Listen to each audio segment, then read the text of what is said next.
free to either go back to my country or stay with it wherever I want, or move in between borders. This is part of my freedom, and this is part of the United Nations Declaration for Human Rights, that everybody should move between borders without any difficulties. Yeah, my freedom is not completed yet, because I cannot go back to my country. I cannot see my relatives there. But this is our fight right now, to continue until we reach all to complete our freedom. I'll start from the end of the question, how the fight with ISIS will help the Bahrain. Actually, when the Bahrain joined the coalition against ISIS, it's helped her to be protected by by it's being criticized by the US. So now we don't hear much from the US administration regarding Bahrain. Now I'm talking with you, and there are Nabil Rajab, which is a well-known human rights defender, in jail because of a tweet, but nobody wants to talk about him. Our problem is that Bahrain is backed with the Saudi Arabia, and Saudi Arabia have a lot of money and oil. That's why they keep quiet.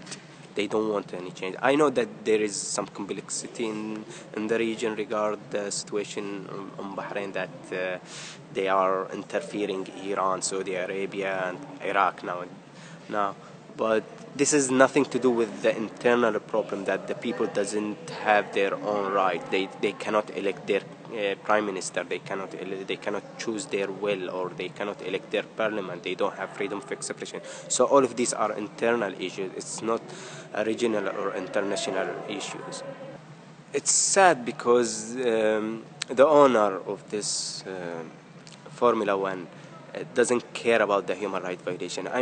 We have dozens being fired from the circus itself, because they are from a different sector than the government, and he did nothing to them.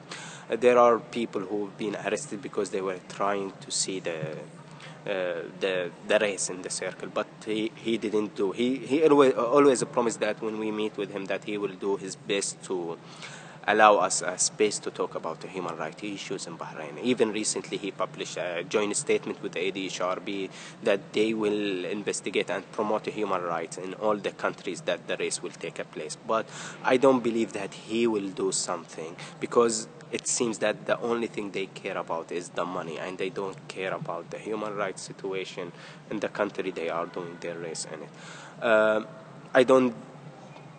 I don't like to get in too much attention whether they should be participating in Bahrain or they should boycott, but I prefer they shouldn't, to send a strong message that they are supporting or standing up with the people, instead of standing up with the brutal regime.